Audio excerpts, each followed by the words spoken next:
I'd like to lift Senate Concurrent Resolution 100 from the table and have it read in, please. Madam Reading Clerk, please read in Senate Concurrent Resolution number 100 by title only.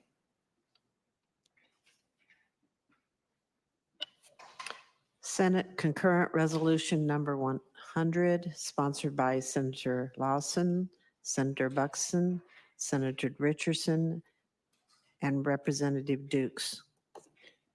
Application for a convention of the states under Article 5 of the Constitution of the United States. Madam President, that concludes the reading of Senate Concurrent Resolution number 100 by title only. Thank you, Madam Reading Clerk. Senate Concurrent Resolution 100 is hereby lifted from the table. Senator Lawson. Thank you very much. I'd like to request personal privilege of the floor for a witness. They can explain it better than I. Privilege rather granted. than lose time there. Privilege granted. Please Right. state your name, where your witness. Ask Jenny Watson to come to the podium, please. Thank you. Please come forward and state your name and give your testimony.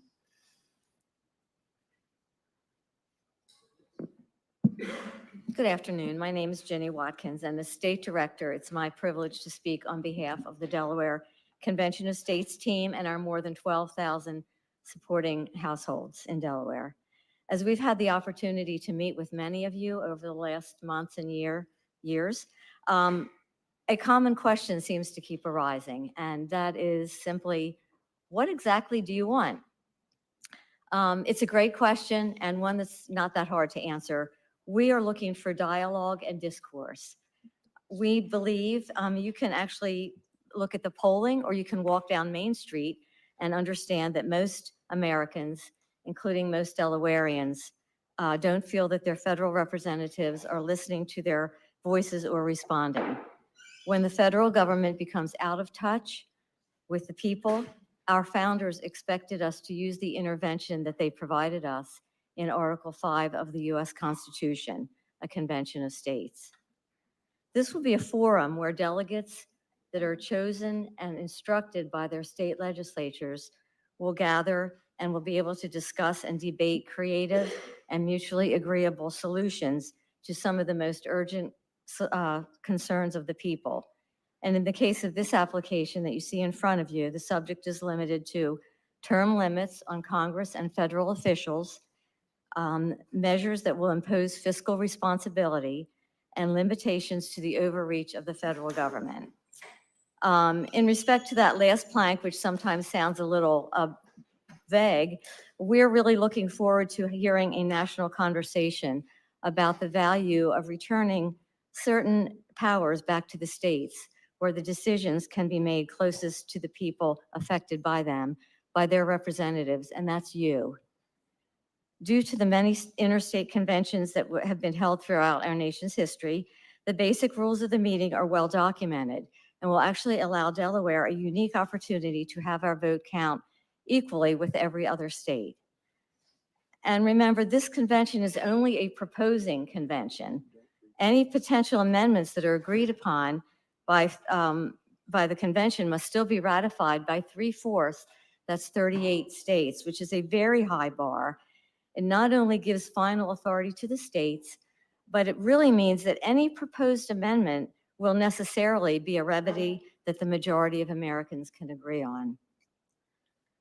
This process is actually one of the many checks and balances built into our U.S. Constitution, where you, the state legislature, have both the power and the responsibility to do what the federal government is refusing to do, and that is act in the interest of the people. So we ask that you heed the requests of your many constituents and vote yes on SCR 100 to call for a convention of states. Thank you very much.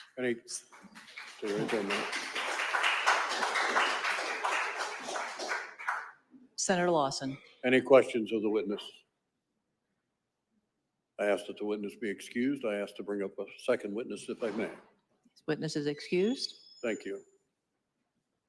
Bring up Ben Cassell, please.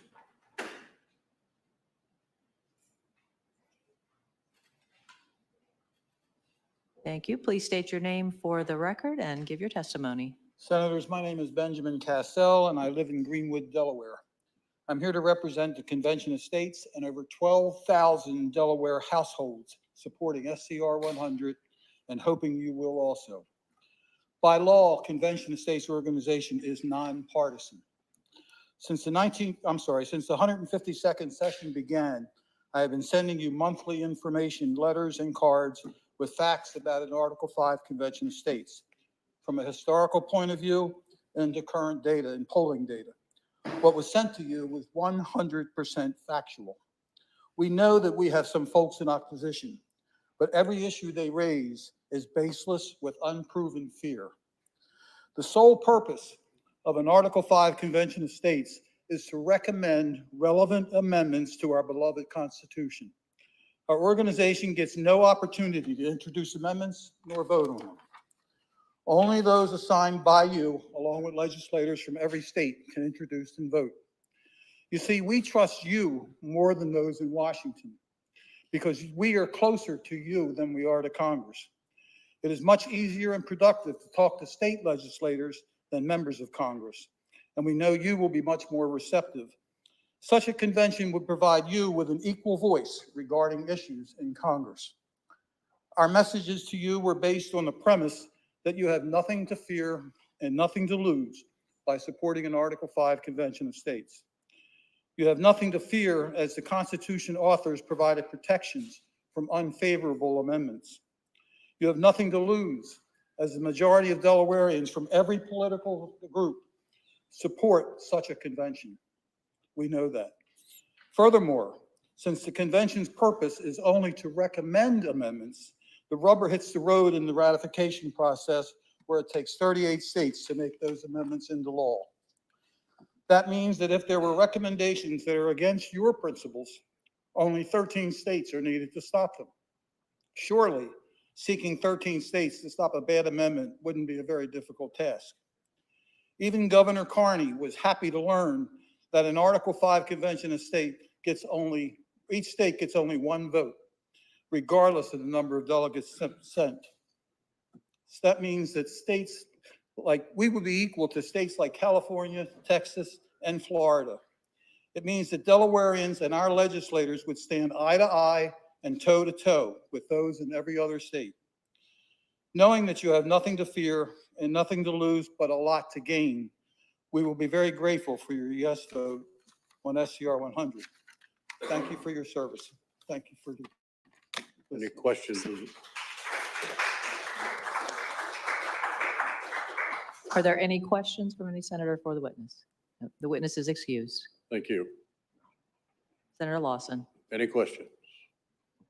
Senator Townsend. Thank you, Madam President. I'll just note briefly that back in 2015, we passed a resolution in this chamber calling for a constitutional convention for the purpose of trying to modify the U.S. Constitution, given the very toxic role that money has come to play in our politics. And I don't take it personally or have a long memory that no one on the Republican side voted for that resolution, and that it passed anyway and whatever the House, and it came out of the House Administration Committee and didn't advance from there. I don't take that personally. I actually had to Google it to remember the details. But I'll note that in addition to not supporting the somewhat, if not largely vague language with regard to the idea of federal budget constraints or the role of the federal government, it's very, very general and vague.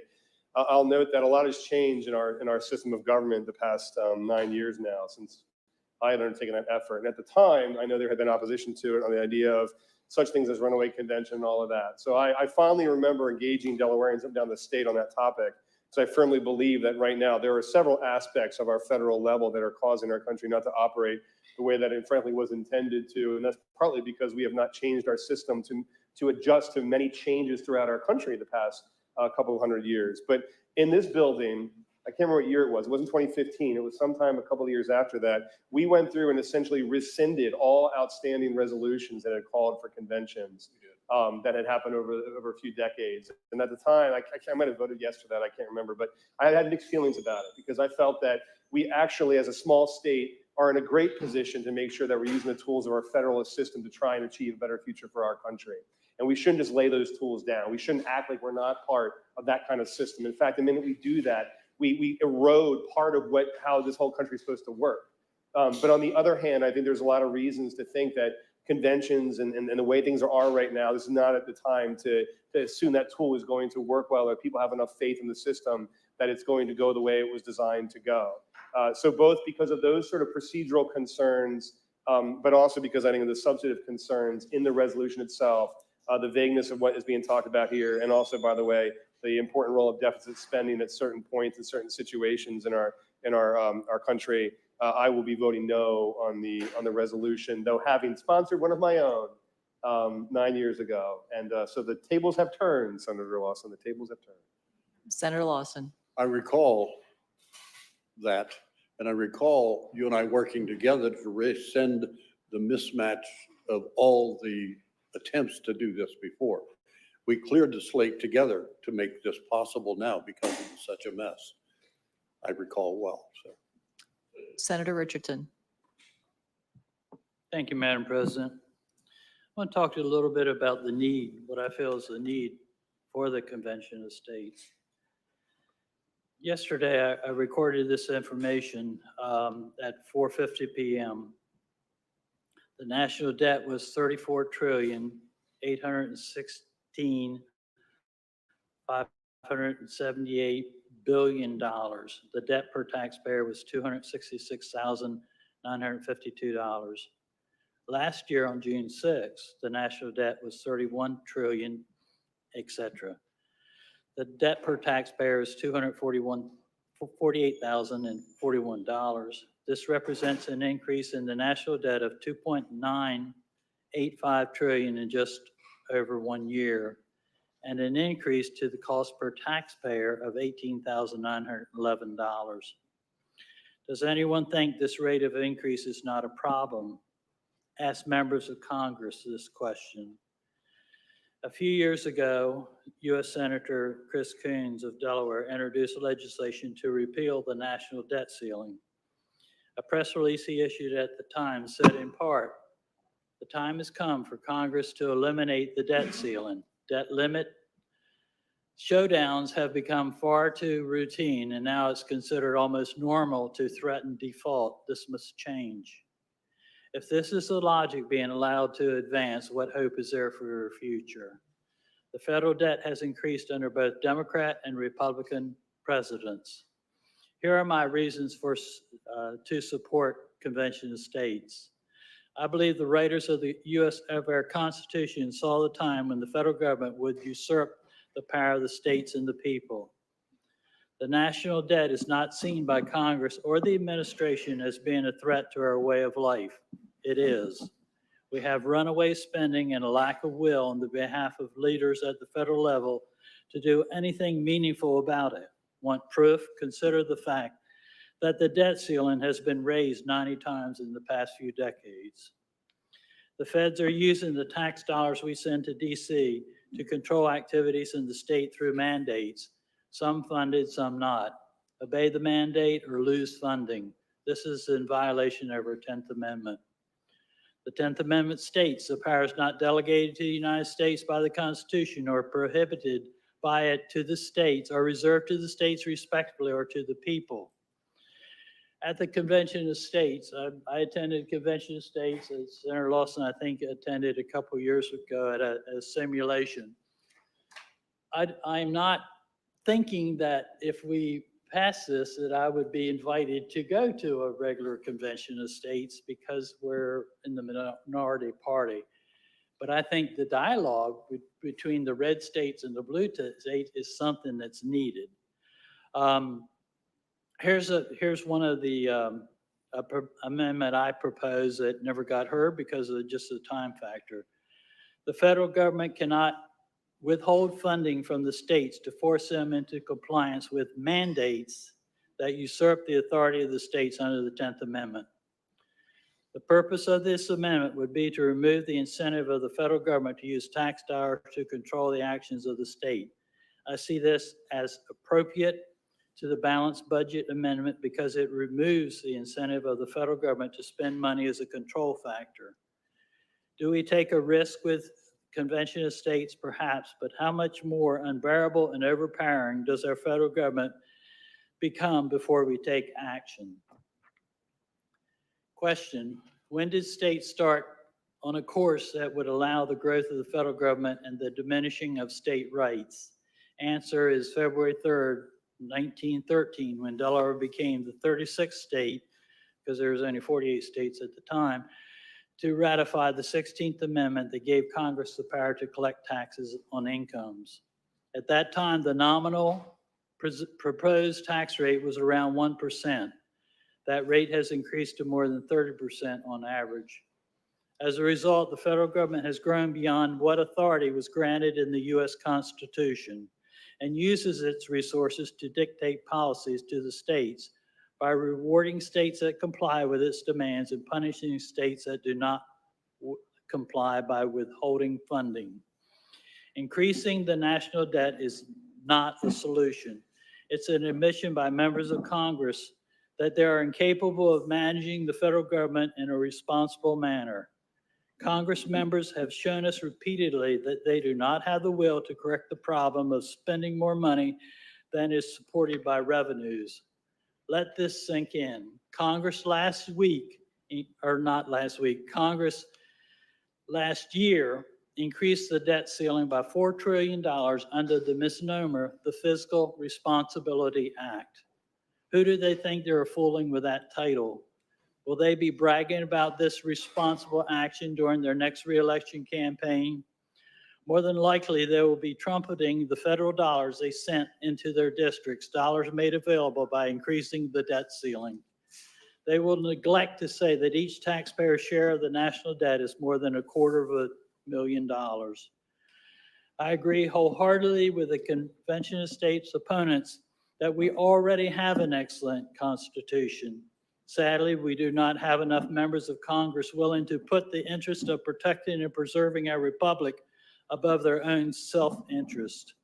The founders knew this and included the Article 5 Convention of States provision in the Constitution. Here are some things to think about. What happens to middle-class America when a crisis is declared, such as a debt crisis? What freedoms will we be asked to sacrifice to ensure our security? Washington will not fix itself. Hundreds of proposed amendments to the U.S. Constitution are introduced each session of the United States Congress. Since 1789, approximately 12,000 measures have been proposed to amend the Constitution, an average of more than 100 for each two-year term of Congress. Since 1789, Congress has sent just 33 amendments to the states for ratification. Of these, 27 have been ratified. Our debt problem is being ignored, or worse. Is this a deliberate attempt to change the way that we do business in America and to take away rights that were guaranteed by most of these amendments to the Constitution? Thank you. Senator Buxton.